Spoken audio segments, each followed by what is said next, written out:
to the flag of the United States of America and to the republic for which it stands, one nation, under God, indivisible, with liberty and justice for all.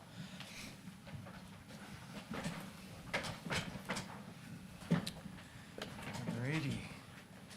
Yes, first we'll have the agenda approval. Is there any changes or omissions? Yeah, there's a new item we're asking to, Add to old business. add to old business, and it's not on here. It's, I thought I published it. It's the purchase, you can explain it, could you please, Mary? Yes. It is a purchase offer for a lien that we have on a property that has been foreclosed.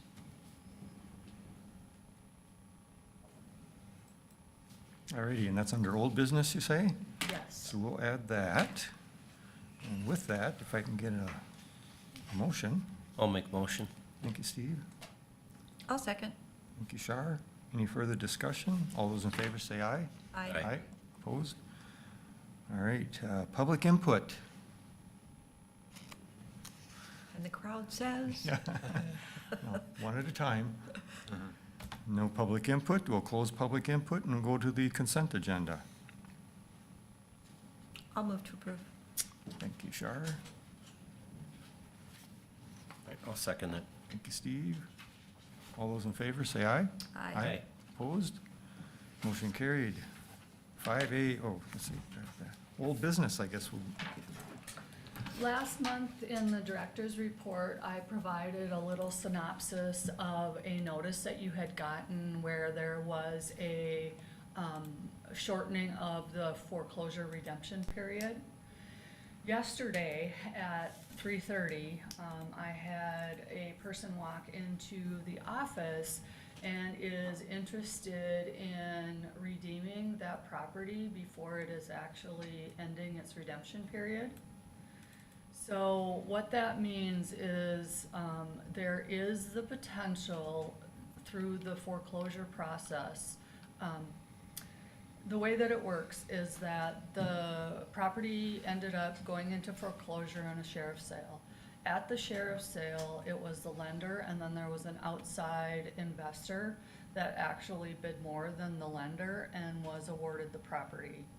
There's still a redemption period, and between that sheriff's sale and Friday, anyone else can come and redeem the property by paying off all of the existing liens to get the property free and clear. So the individual that came yesterday is interested in doing just that. So they want to pay off our loan or note that we have with the original property owners in exchange for getting the assignment of our mortgage to them and then releasing the lien on the property. So there's just a one-page purchase agreement that really does, big things are that the potential investor understands that they would be purchasing the property as is, that they are releasing us from any warrants, pursuits, any of the things that could happen, and that they're holding harmless, and I indemnifying the HRA for all actions after this would happen. So, and I also asked what their intended use of the property is, and their expectation is that they would take it, do some minor rehab, and then resell it, as opposed to rental. I said we have enough rental, we don't necessarily want additional rental in the community, but theirs is actually for resale. The benefit of this is that we would actually get the principal of our down payment assistance loan back. If we didn't go this route, the foreclosure would go through and it would be redeemed, and then we would have to pursue collection from the original owners through small claims court, which means that we would probably get a judgment, but the likelihood of us actually receiving funds on that judgment would be minimal. So from that perspective, it's much more assured that we would get the resources from the sale of this lien. So this money will go back into down payment assistance then? Yes. And in order for them to redeem it, do they have to be one of the prior owners or something like that? Apparently not. No, so as long as they pay all of the debts and get the property free and clear. And I don't know, I have the statutes that come to it, but I didn't read the statutes because I got it at 4 o'clock last night. So the owner under foreclosure has the opportunity to redeem. If they do not redeem, these people would be first in line. Okay, that was gonna be my On a- next question. On a sheriff's sale, if you're losing your property, you get a note of redemption and you have an opportunity to redeem and pay that amount off before that period, and then it reverts to here. And we've seen that process. That was kind of the same process that we saw by Akeley with that, with those pond issues. They had to wait until the end of the day for the last possible moment for that person to redeem the property. If not, then whoever's in line to purchase that property out of foreclosure is gonna do that. So, that process is happening with or without us. This agreement that Mary's bringing is just the opportunity that if they in fact get to purchase this property, the first thing they're gonna do is pay that fund back the $7,500 that was owed against that to remove the lien so they could, so that they could freely improve and sell that property later. Okay. And then just curious, they have to pay a balance on the mortgage also? Yeah, they have to pay the full amount of the mortgage, any legal fees, any costs incurred. In this particular case, the individual told me yesterday that it has been abandoned, so the owners are not in the property at all anymore, which I would expect led to the granting of the reduced redemption period, because they have abandoned the property, so. Well, it sounds like a good thing for us. Do we need to make a motion or anything on this, or? Yeah, and then you should also identify the signer. If you want me to sign on your behalf with this person, or if you want to have a board member do that. We can do the purchase agreement, but the assignment of deed is later. So the purchase agreement could be signed earlier, but the assignment of mortgage won't sort of happen until like the last minute kind of thing. So there's two parts to the motion that we would need. Okay. What would you prefer as board chair, Ted? When does this have to be signed?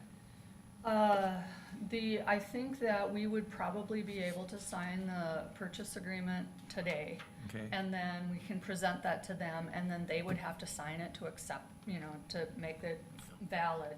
And then, the assignment of mortgage is probably it wouldn't happen until Friday, so there's gonna be, I don't know exactly when that piece of it, and that one has to be notarized. So, I just don't know exactly what day between now and Friday that would occur. Okay. So, If, Yeah. this one requires a little flexibility and a little timing, and this is administrative, this is not selling that, it would be reasonable to approve the lien purchase agreement and direct that the director would sign on behalf of the HRA for this one, just for expediency, because the deed portion is coming up later, and that board's gonna have to make a decision about that. So this is just to execute this so that if they close on the property, that we're gonna get our $7,500 back to that fund. so approve this agreement and approve Mary signing. Correct. Okay. All right, I'll make a motion for Thank you, that. Shar. I'll second. Thank you, Steve. Any further discussion? Just one question, so this covers what will be signed today and possibly on Friday. It covers Right, so- both of those. Right, so what will be signed today is the lien Yep. purchase offer, and then what will be signed, that I will sign will be the actual assignment of the mortgage Okay. that provides the paperwork authorizing us to get our resources. Okay, And just to clarify a bit, the conversation, Josh handles this different in Cass County. It's presumed, but what you're doing is you're making an motion, you're approving this agreement, and you're directing staff to sign on behalf of the authority. And then follow this administrative process through to the end. Okay. So that's, you guys were just at a meeting with Josh. He has a different way of, he accentuates that a lot more, probably not a bad thing. So you are approving this, and you're directing staff to make this happen if those conditions present themselves. So we have a motion and a second. All those in favor say aye. aye. Opposed? Motion carried. New business, industrial development update. This is where you wanted the picture. Which one do you want to look at? I made a copy, because I didn't know if you were gonna. I didn't have time to make copies, but I can bring them up. Okay, that's. So which one are you looking at? Are you looking at The overall or map one? The overview map. So I just wanted to provide some information about what's been happening. We've been kind of silent about the commercial work that we've been doing. And we had a couple of drafts prepared about routes and how to facilitate the access to this industrial park parcel. This has not been changed since we had the discussion at Farden Township. That is to avoid the section between 317 and 315 that goes right by the park. So we have not changed that, but I just wanted to remind you of context as I'm sort of going through the process. I helped facilitate a meeting with all of the power and utility providers that are in this section to talk about how we might be able to provide services to accomplish the access through the road, and then any potential for railway access or a spur.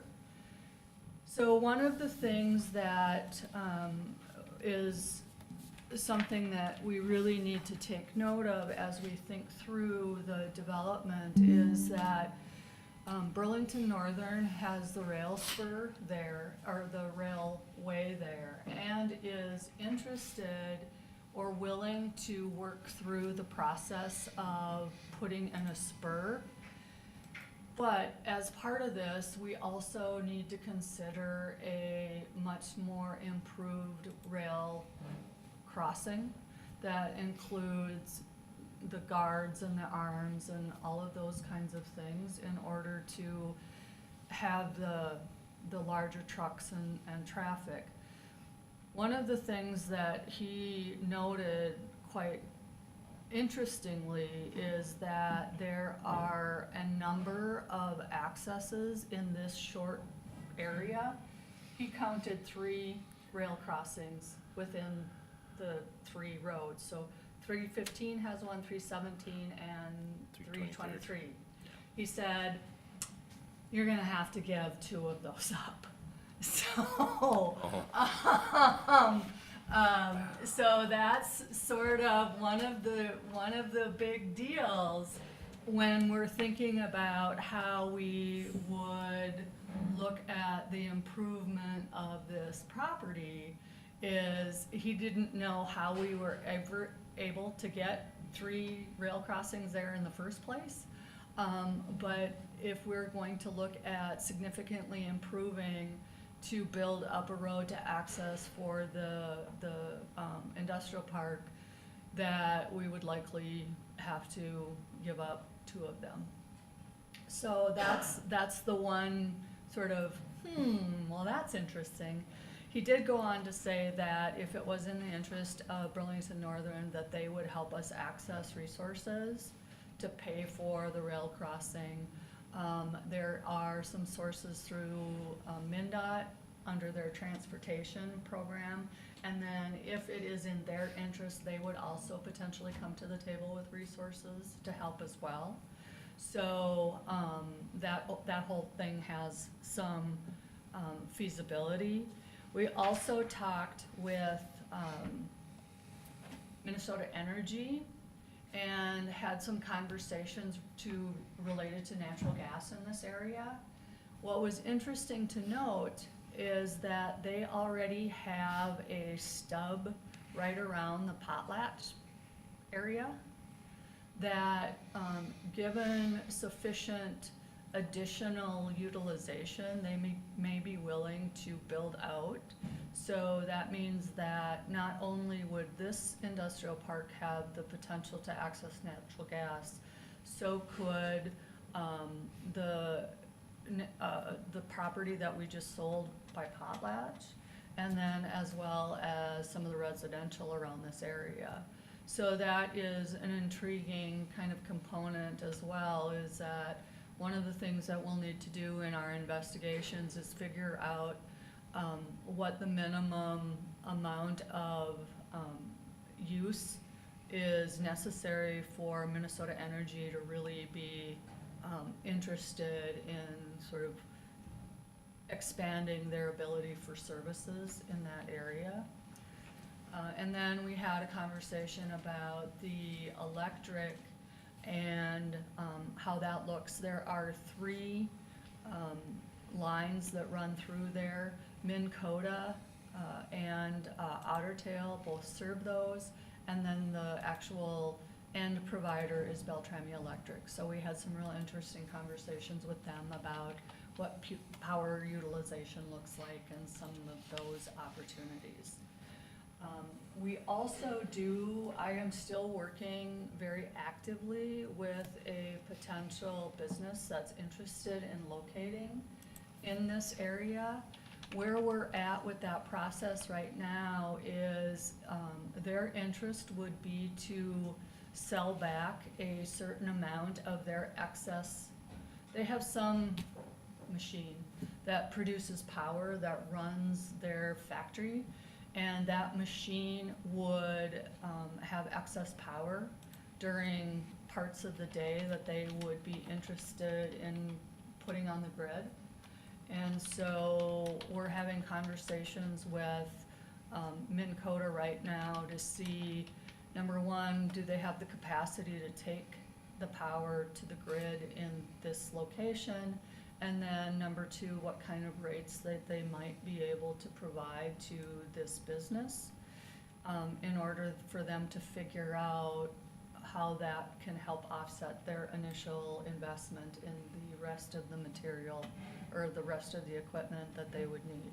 So we still have that business that we're actively working with to see if this could be a location for them. We also submitted this site to the state for a national site selector process, and I received a notification about a month ago that that project is still moving forward and our site is still in that group.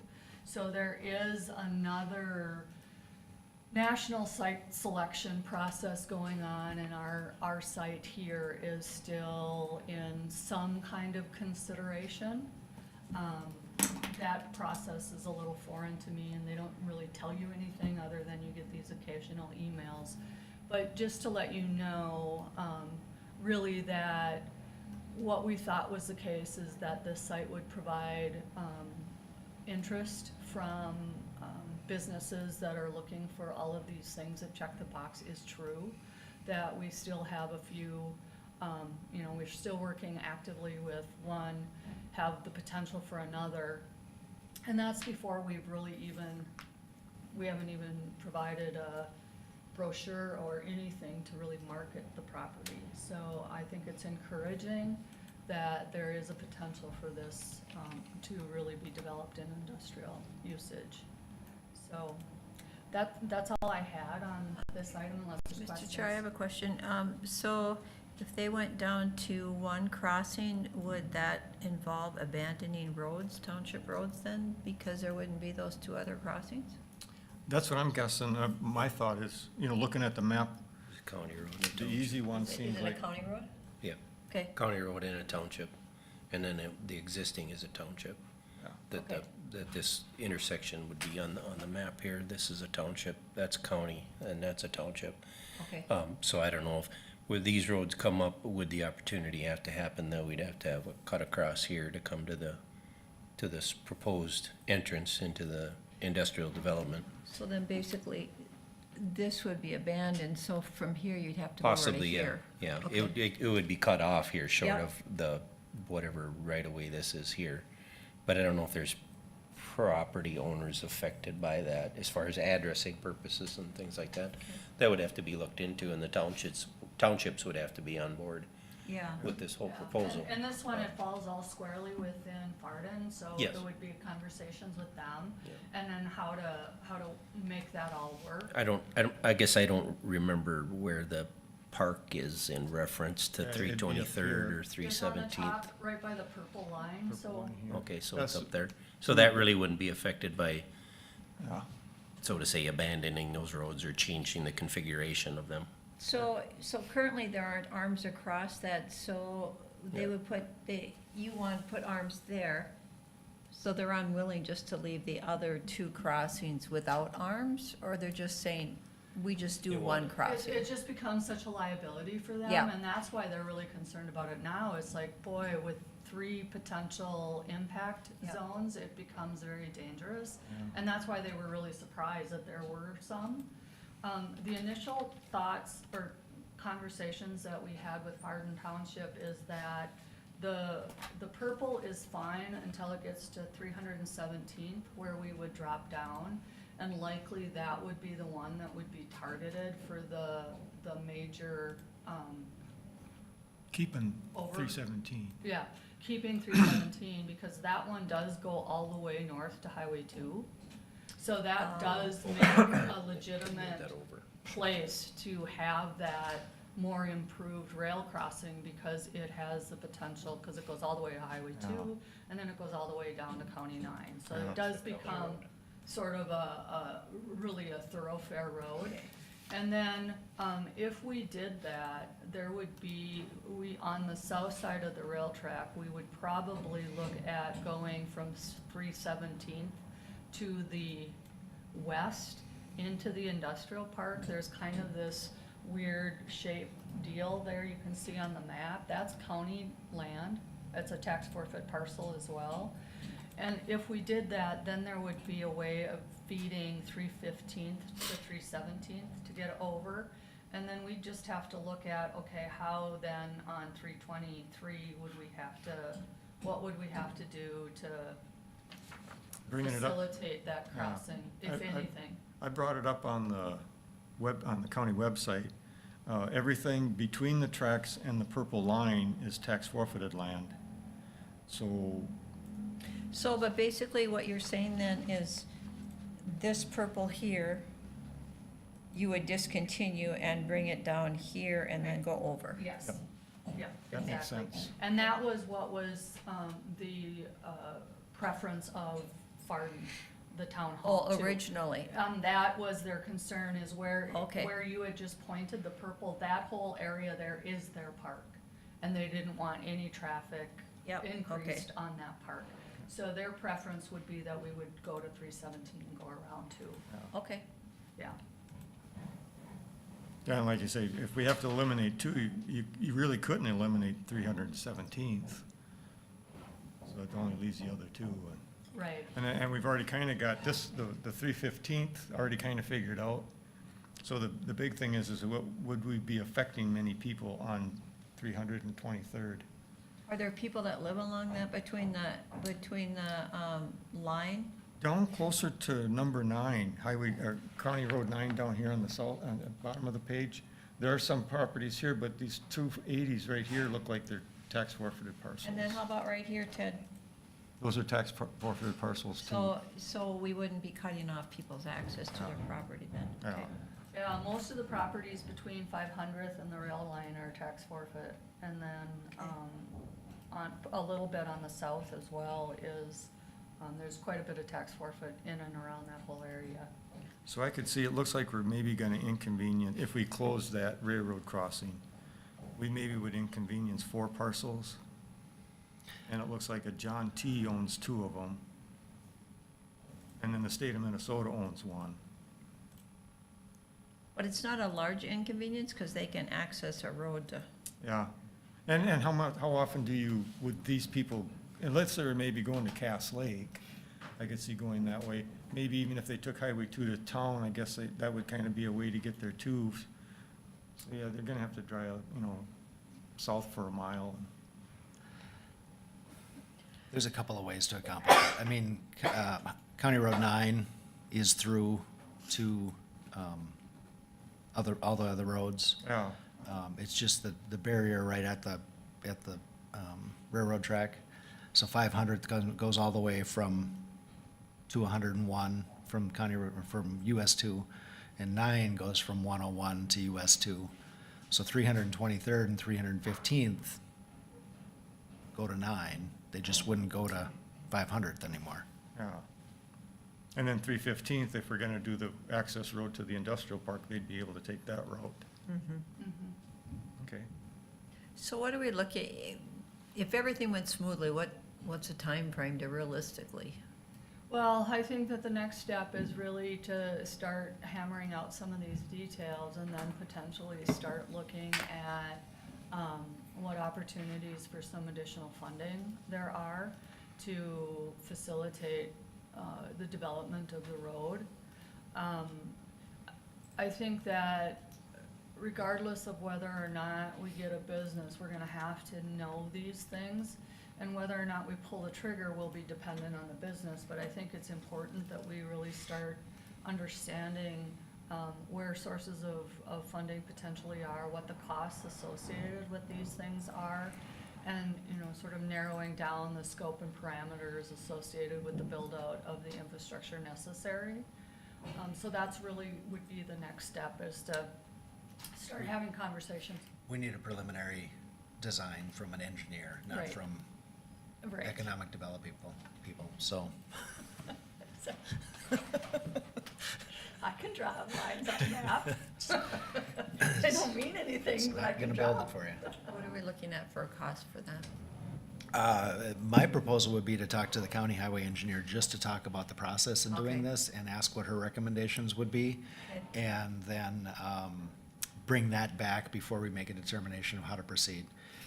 I don't know that they're gonna have capacity to do anything with this. They're probably gonna recommend an outsourcer for us to put something together. Farden will be fine with us putting the project together, but they're gonna want us to pay for it. So I think what we need to do is, at this point, just go out and identify what the process would be to come up with a preliminary design without doing all the engineering until the board approves that expenditure. It would be nice to see the traffic count data, north of the railroad track on 317th. Being that it's a county road, we might have traffic count data on that, just as a reference for making any future plans and what the expected. Is this a mile from here to here? Because the township then will lose income from is that a mile? It is the entire, that's I apologize, it's small, I tried to get it on a small, it's 1.76 miles, the purple road is 1.76 The miles length of that. total. But this road here, if it That's had to probably be like abandoned here, That's probably a quarter mile. a quarter mile, so it's not much for a dollar then? Yeah. No. And then would they be gaining when we do the extension from? Oh, sure, yeah, so they'd be able to make that up. And all Yeah. of those, the traffic counts, who's responsible and who's getting would all be part of a final engineering design anyway. Okay. So do you need like a a motion or anything, or just consensus? At this go point, forward? consensus, because I just want to talk to the county highway engineer and ask her how to proceed with getting a plan, and then when we put a dollar sign to it, then we would need approval. Okay, everybody okay with that? Great. Perfect. Is there anything else on the update? That is all. All righty, then we'll move on to 7B, Regency Rehab. As you may or may not recall, Regency had their rental inspection, last fall, or last spring. And, the decks were found to be non-compliant. The supports so Regency is a 15-unit apartment. It has sliding doors with decks, just small, I don't know, they must be 4x6 maybe, or yeah, something four like by that? 6, I think, something not like big. that serve the second, and third stories, on each of the apartments, on those stories. Those supports for the decks were found to be non-compliant any longer, and so they have to be replaced. And at that very same time, the city of Park Rapids was working on doing their small cities grant application. So we included renovation of Regency as one of the activities under that grant. That grant was awarded, and so Regency is eligible to receive funding. The maximum under the Small Cities program is $12,500 per unit, but that doesn't mean that you have to do it in each unit. It's the total amount of funding available. So the clear thing that has to be done is the decks. And then the common areas of the building were installed with carpet, and nobody knows if it's the original carpet or not, and it probably is the original carpet, and it's really gross. So we would look at doing some of the common area updates and replacement, put hard surface instead of the carpeting in there. Looking at the entry system, I think is less than ideal, and so we'd wanna look at some of that. There's the garage issue that we have to sort of look at, and so there's a few things. The benefit is that we would have $121,000 of grant funding. When we submitted the application, there was the expectation that we could use the SAHA money. The county received $101,317, I think, from SAHA for 2024, and so we could potentially use that as a match. That doesn't mean that we're looking at putting $221,000 into the building. We don't know yet the scope, but we would have that much available. The small cities requires a minimum of 70%, or a 30% match, so 70% can be the small cities program, 30% can be local. So depending on the scope and the need of the repairs and what would really bring that facility back up to kind of a much nicer perspective, that would be what we would be looking at when we're having the inspectors come in. The other sort of sideline to that is Minnesota Power also contacted me. They have a couple of programs that are specifically for property owners of low-income units, and so there's special rebate programs that they have available. They also are really interested in trying a pilot program that has mini heat pumps that are installed as window units, kind of like air conditioning, but they're heat pumps. And so they want to talk to us a little bit about the potential of using either this property or even Cornerstone as a pilot to see whether or not if it makes sense to sort of bring that technology more broadly.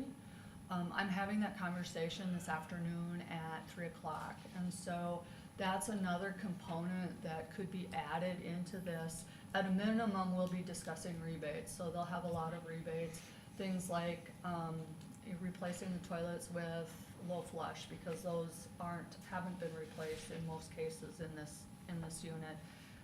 Looking at potentially fluorescent lighting, which could be another potential option. All of these intended to really give the building a little bit of a facelift, but then also help on the operations side so that we can make it more efficient to run, so that our numbers look better for the long-term operation of the facility. So we won't do any expenditure of funds. We still have a long process, but again, here it's a consensus that, yeah, this makes sense, we're really interested in doing that. Go ahead and continue with the Small Cities program. We will end up with a work order that will show exactly what the repairs are that we're expecting to make. And so then you'll have an actual dollar amount that you will approve before we actually do the work. But again, I don't wanna be going down a path and then find that you aren't supportive of that. So we don't need a motion at this point, just consensus that that's the direction you wanna go with this. Regardless, the decks do have to be done. You're out of compliance and you will lose the rental license if those decks aren't done. So that is for sure, that is not a maybe. You have to do that if you wanna continue to rent out that property. If you don't do it this way, it will be your own funds that you'll have to use for it, so. Board consensus? Okay. Financially makes best sense. Yep, I think so too. Thank you. Mhm. Let's see then. 7C, purchase of property. That one's yours. It's for the place over here. Did the housing development get switched around? Is that how that happened? Oh, yeah. It's the order I intended. Okay. Back a year and a half ago, when we were getting ready to do this jail project, we talked about purchasing the adjacent properties. And we still are in communication with the property directly to the west of the new jail. And I expect that it'll be some period of time before we get that property. I did have a conversation with Brandon Bradenberg, who purchased and remodeled that home to the north. Remember, we had an opportunity to purchase that when it burned and didn't, and now it's been improved. And the board authorized myself and Scott Parks to have just general conversations and keep the channels open with Brandon. Brandon is willing to sell that, and the conversation that we talked about was at 110% of the value. So he's agreed in general terms to the offer letter that's in here. Our intent would be basically to use the proceeds from the sale of the 2 HRA properties last year to offset the cost of acquiring this one. There's also the possibility that the garage on that property, though we wouldn't split the lot, we're gonna be using that for Bobby's maintenance stuff that's being displaced when this old apartment garage goes down. That's gonna be his until hopefully we build a new transit garage on the north side, and then we'll provide him some full-time space for that. So strategically, there's a couple of reasons that we wanna own that. It cleans up that corner to the point where that road is vacated. We're not really having any access on that, even though the alleyway from Second and a Half is gonna come through to what was front and still go out to the north. We won't have any real conflict with that property. So I guess that's what I'm asking, is to approve the purchase of that property at the 110%, which the owner has agreed to. The 2025 valuation is that 217,000, so the 110 is 239,470. We will, his request is that we honor the lease agreement he's got with the tenant he's got in there. And we said we'd be willing to do that. We need a copy of that lease because we need to either transfer it or co-sign or come up with a new one. But the intent would be after the end of that lease that we would operate as an HRA rental until we had a reason to do something else with it. But Jeff, currently does the leasee use the garage? they do not use the garage. So that's They- not they an never issue ha- They then? never have, so the garage was never an issue. And Brandon has stuff in there Okay. from his business. So insurance, would then the HRA insurance be covering that building and garage? Yes. Okay. Well, to a certain extent, the reason that I mentioned that additional use is it's very likely reasonable for the county to pay rent to the HRA for the use of that square footage for a period of time, Okay.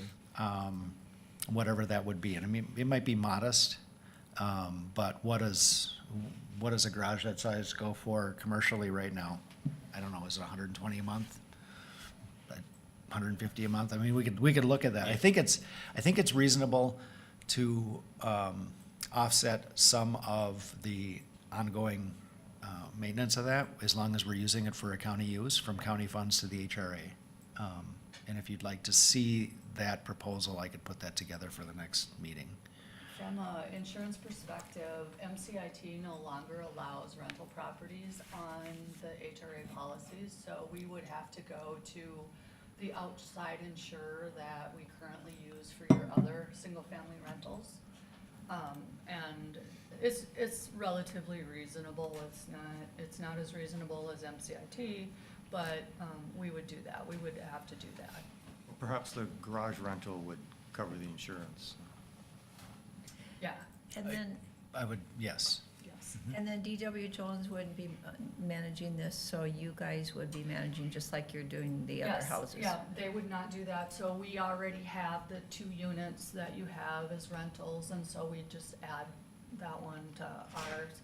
What we're finding is that the single-family rentals have very long-term renters there, and they enjoy being there, and there's not a lot of work associated with them.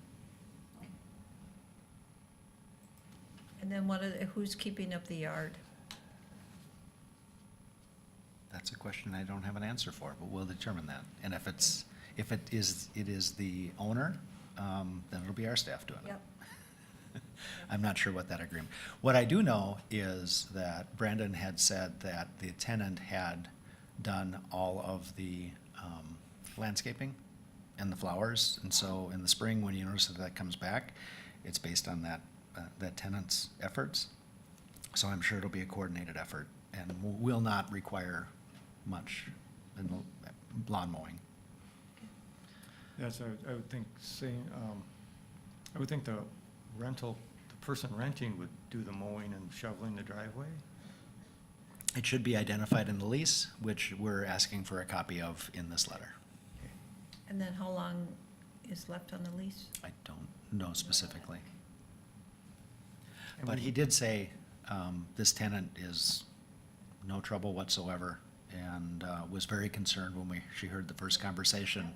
And I said, well, you can assure her that if this conversation continues, that we would want that. We would want somebody that's taking care of the property, that is interested in being there for a long time. Yeah. Easier for everybody, so. I have one question on the plat itself. You look online, you see there's a block 1, 2, and 3, and I know those outlined lots that they have on this parcel map, they're usually always off a little bit, but they're usually not that far off.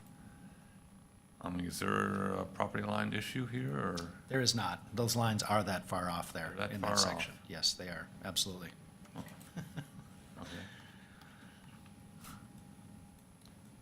So then we would, if there's no further discussion, we'll need a motion and a second.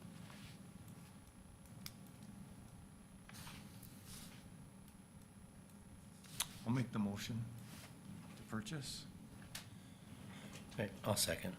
Thank you, Steve. Any further discussion? All those in favor say aye. Aye. Aye. Opposed? Motion carried. Farden Township Housing Development. So one of the things that we had some discussion about last time was thinking through the covenants that we would put on the property to sort of associate how we would want the look and flavor of that. So I took a bunch of already recorded covenants for a lot of different properties around and came up with, and I just have here a listing of all of the different things that are included in covenants. Some of them are pretty standard. There's a few though that bear some additional conversation. The first one has to do, well, the first paragraph about land use and building type, not to exceed 2 stories, that's probably okay. I didn't see a lot of problems with that, but as we talked about the next one, about dwelling size, almost all of the ones that I had looked at have 1,300 to 1,500 square foot as the minimum size for the houses. And we are learning that the smaller home model of those that are around 1,000 square foot are becoming popular and more viable because they're much more inexpensive. So I called that out for us to think through, do we want to have a minimum size, or do we want to reduce it such that it is more in line with what seems to be the current market trend? Or if you do increase the size of that square footage, by default, you're going to end up increasing the size and value of that development. In this case, we're only talking about the first 7 lots that we're working on, but there's all likelihood then that this could transfer to the other 40 acres as that gets developed. So there's some precedent that we have the potential to set here as well. Doesn't mean that they have to have identical things, but it's really about that conversation is, you know, what is the ultimate goal with this development? And one of the ways that you control the look and feel of that development is with the square footage of the property that's built there. So that's one of them. The other thing that I did also note is that this particular, or several of the ones also included that 2-story dwellings had to have a 2-stall garage attached. Again, is that really what we want to have to require? Is a detached garage sufficient? Or, you know, do you have to? So those are a couple of things to really think about. And then the rest of it is kind of, you can include or not include, but the next one that really came to my mind is when it comes to the pets. And in there, it says no animals, livestock, or poultry. Given the economics of right now, a lot of people keep a couple of chickens for eggs and then for future meat.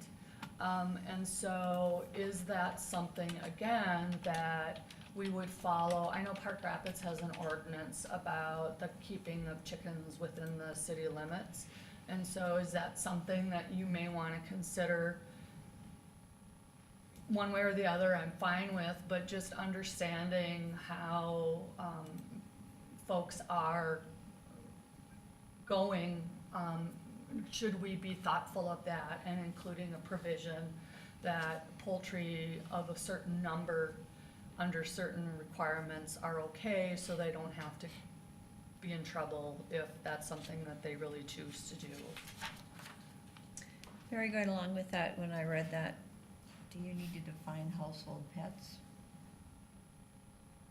I mean, I'm assuming you're thinking cats and dogs, but there's Well, a it could lot be of people that horses have, And pigs. I Pigs, mean, ferrets. Yeah. Yeah. You know, all those types of things. So, and, I thought that just keeping it as pets really did sort of do that, but, you know, livestock also means, you know, pigs and mini horses. People have mini horses as inside pets now too, I guess. And again, that's fine, we can define what that means. Within the parameters of, you know, not being exclusionary, but, the one that really came to mind was just the chickens and the eggs, so. With it being not, well, with it being a rural setting, you know, the first thing that came to my mind when I read this was like, well, what if a person wants to have a couple of chickens? You know, and they're out in the country, a person buying a house there, say in the future, 5-10 years down the road, and the original owners are selling, and somebody's moving in thinking, oh, this would be great, I could have a couple of chickens and this and that, and all of a sudden, there again, who enforces these covenants? It is the other neighbors that end up doing it, so if you read on the very last page, it talks about violation and enforcement. So what ends up happening is that one of the neighbors gets really mad and then reports it to the sheriff and says they're outside of compliance. And then then they would be told to quit, and if they don't, then the neighbor could decide to sue them in civil court for not abiding by the covenants. So in most cases, it's a civil matter. There may be a calling of the law enforcement in an initial sort of cease and desist kind of thing, but other than that, it's really a civil matter that enforcement comes into play. what if I have a milk cow and I consider it a pet? I mean, that's, the sky's kind of the limit here. Yeah, there really is, and, you know, part of that, I think, is how good of a neighbor you are. I mean, you could have 2 chickens and they're both roosters and crow all the time, and the adjoining property owners could be just mad because these roosters are crowing all the time. If you have a cow that's quiet, you don't, I mean, and goats are another thing. People milk goats and make cheese And they're so, pets. And they're pets, and so you end up being in this sort of slippery slope. So being a little bit more inclusionary, but the wording of this particular clause was very specific about no poultry. And so that was the piece of it that I thought was overly restrictive, given how so many people now are keeping chickens. What words will be the sizes of the lots in acres? 80,000, so just under 2. Yeah. So it is different than the current 5 and 10 acre lots that are predominant up in that area. Hard to And have a it's cow also on different 2 than lots. in town too. You Yeah. got bigger lots. I wouldn't have a problem with poultry, actually. Yeah. We could limit it to 6 or under or whatever. Yeah, in Fergus, my sister lives next to somebody, they've had chickens for years, they have 6. Or rabbits, they're real quiet. Yeah. They're also a mess. Yeah, they are terrible. They're terrible. So, and then, let's see, there's a clause on the top of this page about easements, and it just highlighting, what I was going to just draw up there is, I don't think that we're going to end up with any easements in these first 7, so we might not even have that clause.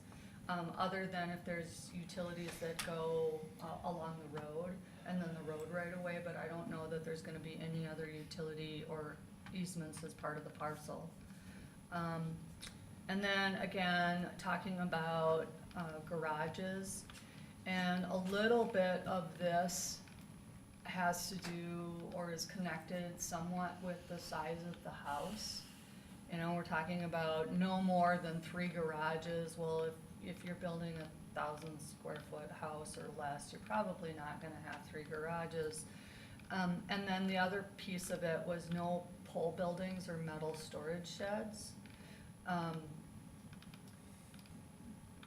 Is that, again, something that, as you're thinking through the overall, look of the development, again, these 7 lots, they're going to be just under 2 acres, so they're not gonna be right up against the road, the neighbors aren't gonna be right next to each other.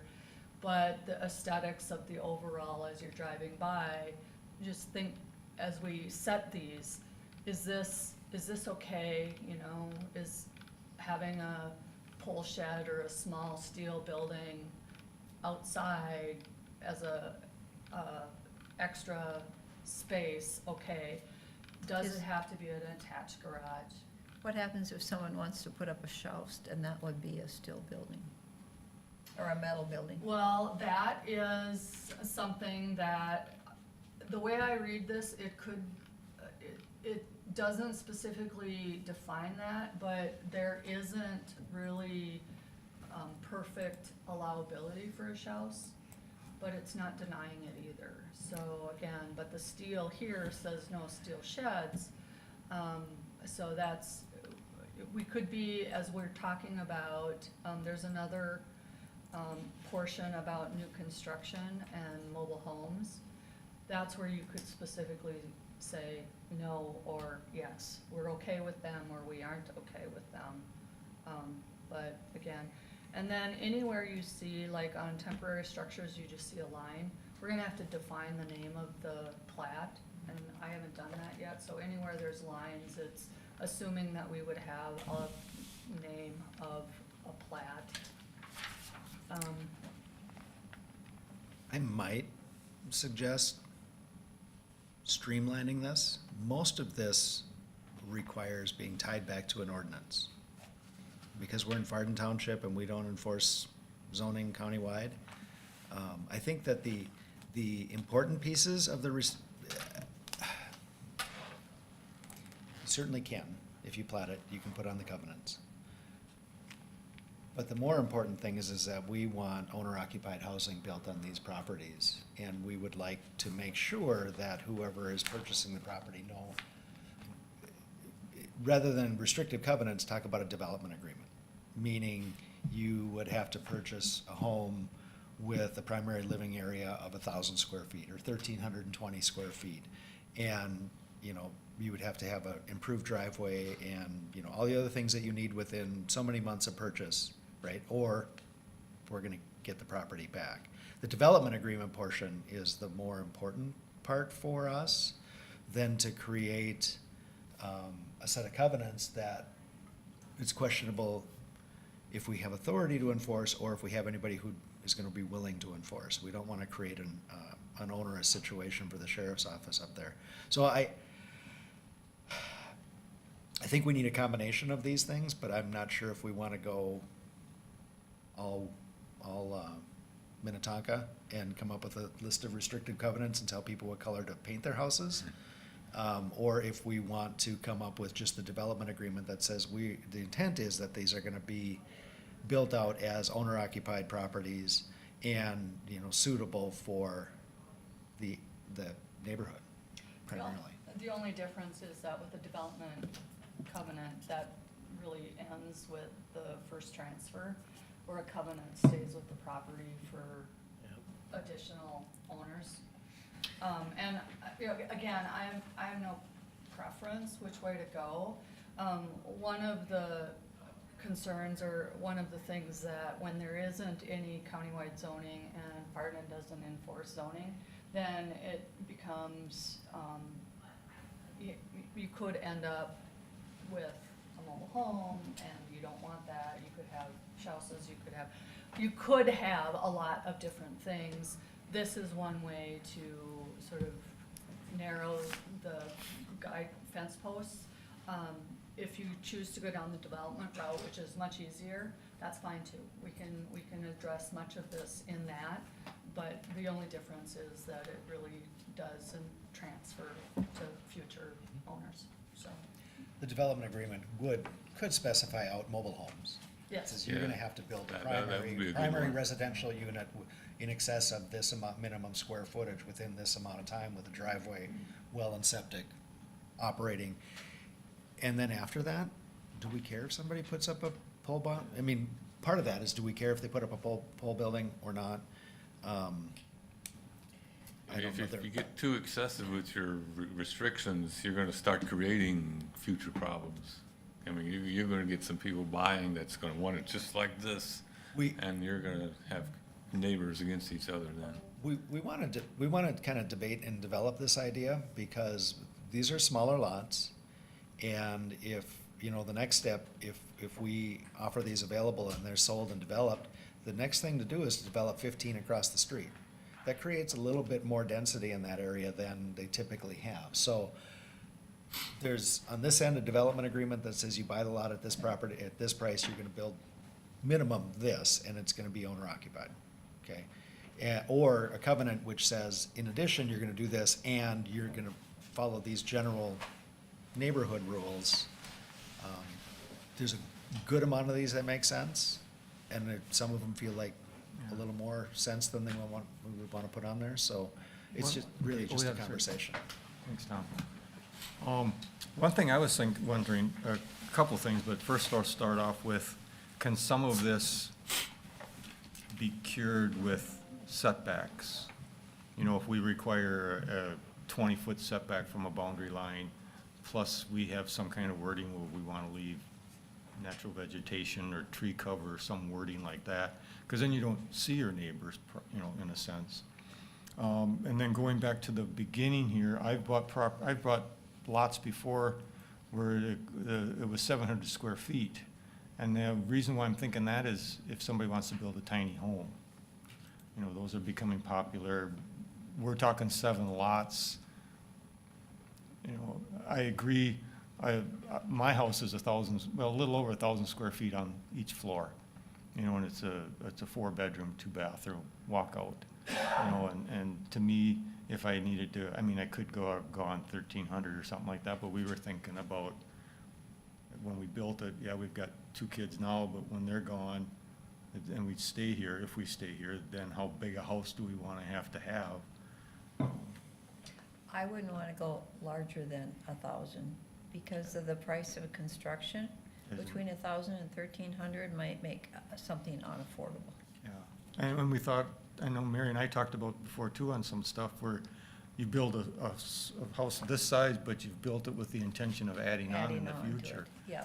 Yeah. So, So, and none of this has to be decided today, but this is a sort of a new area for you to go down, is to start talking or thinking about, this 7 lots that we're working on.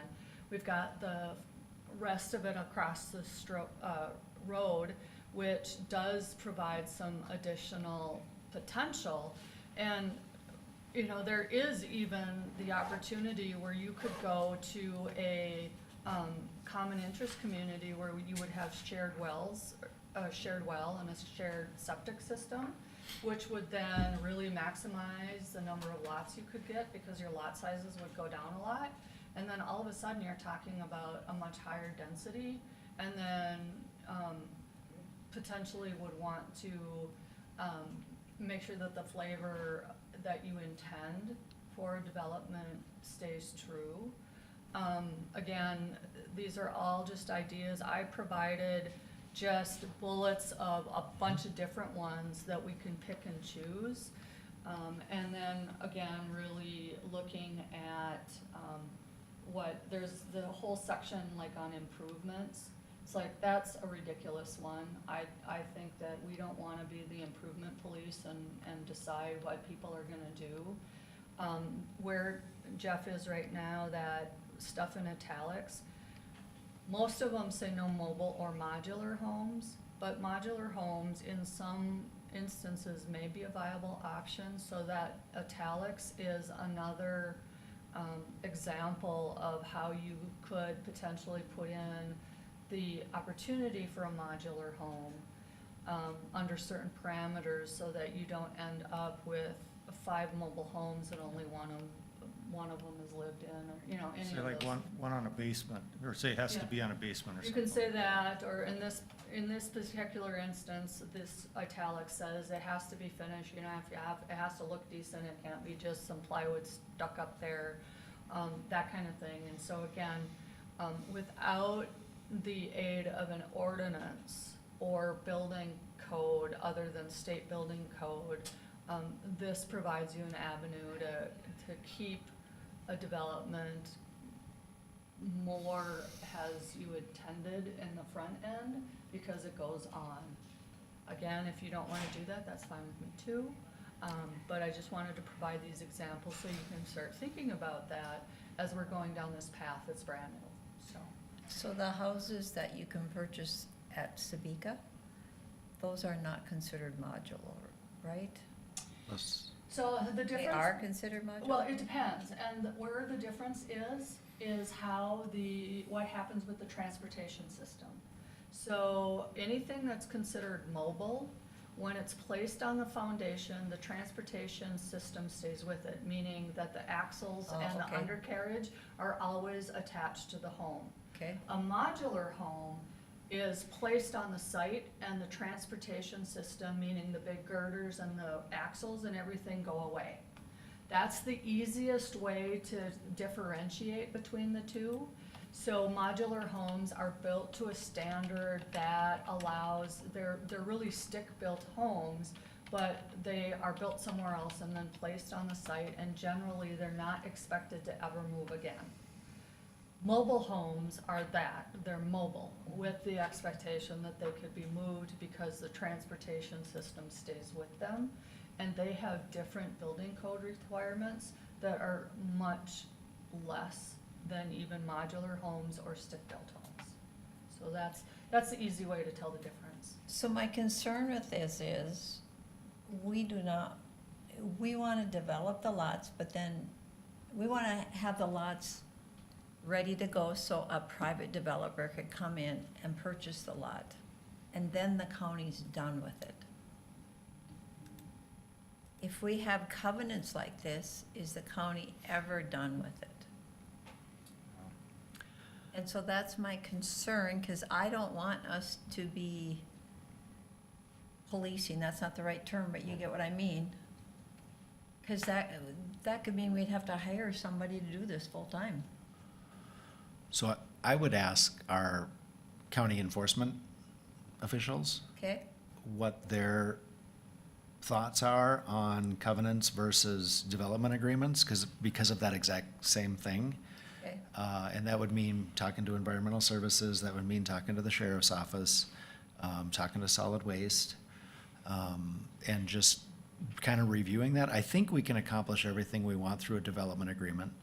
We keep coming up against the conversation like this, like, if we had countywide zoning, we'd already have these rules in place, and we wouldn't have to come up with covenants. We would just say on lots of this amount of size, this is what's, what are the appropriate uses with the appropriate density, the appropriate number of, buildings that you can have, would already be specified. There's gonna come a day, with or without state statute changes, legislation changes, that we're gonna be considering that much more strongly than we are now. Eric and I are still on the side of, we don't wanna hire 2 or 3 more staff to be able to administer that countywide. But that's coming. So I will tell you, the counties or the townships that I represent, Mhm. there are issues with solid waste and complaints about property. It's next to impossible to make anything happen, even though it's been served through, the county attorney's office, and it's kind of a nightmare. Can be. We talked about that at the Transportation and Safety a couple Yeah. Fridays ago, about a spot up in Farden Township that I was made aware of 6 years ago.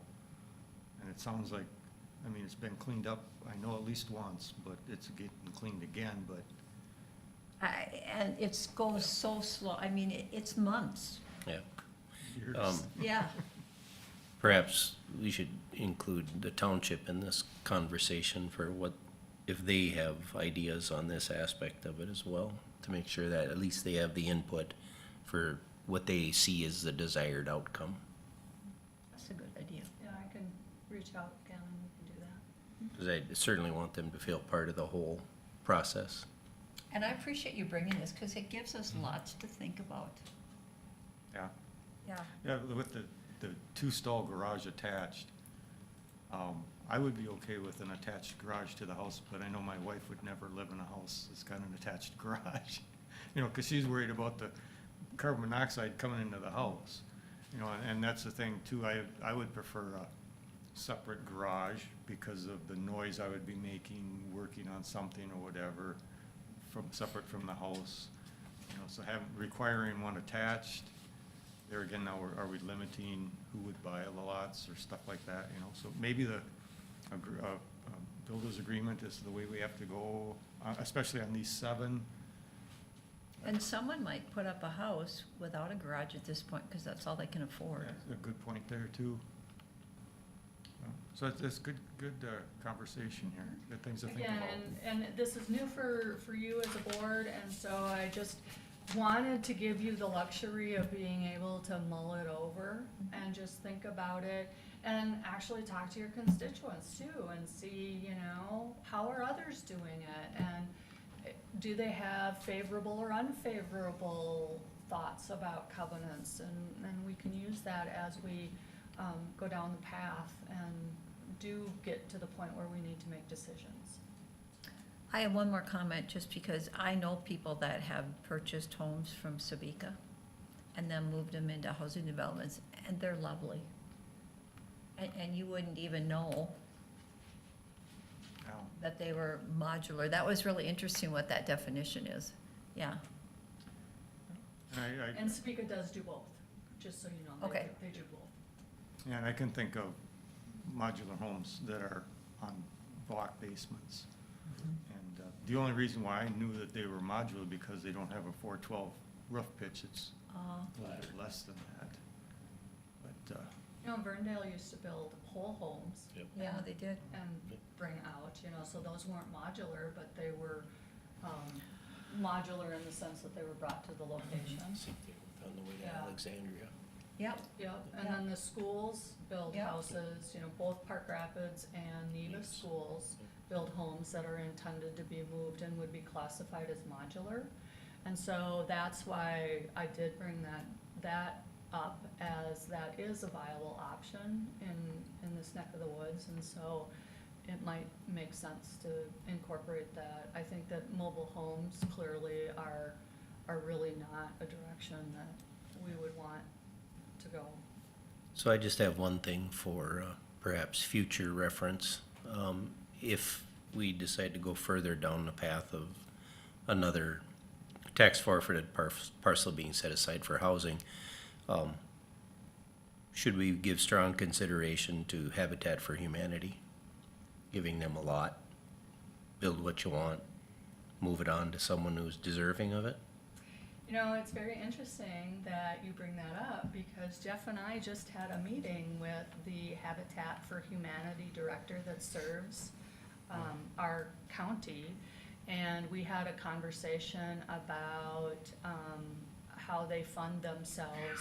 And I'm gonna help them with a Federal Home Loan Bank application Okay. to help with funding the cost of that.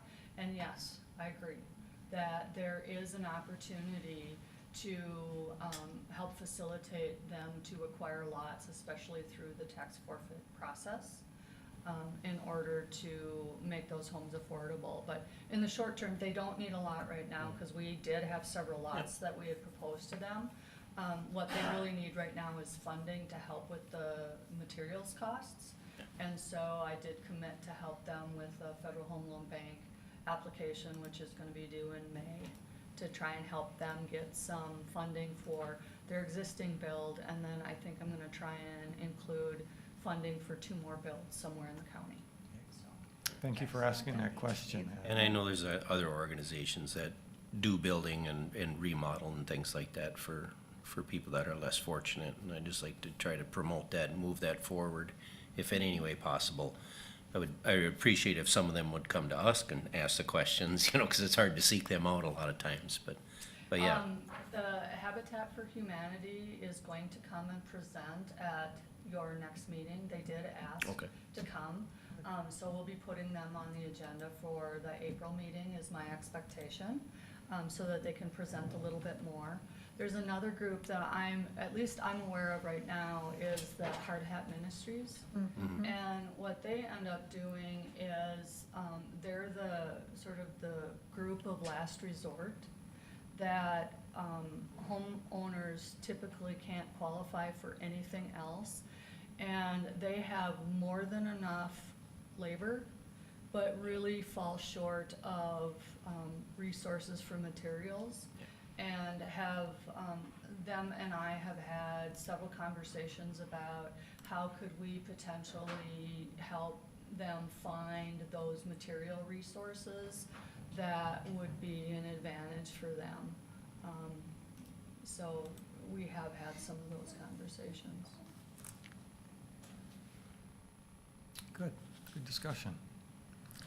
Let's see, if we're done with that then, we'll move on to the director. I have nothing else, so I think we Covered a lot We today. covered a lot today, so, and I'm trying to keep the meetings on the shorter side, being respectful of you having been sitting here for several hours already. Thank you for keeping it under 2 hours. Yeah, this is a short one. I guess if there's nothing else, then motion to adjourn. So moved. Thank you, I'll Steve. second. Thank you, Shar. All those in favor? Aye. Aye. We are adjourned.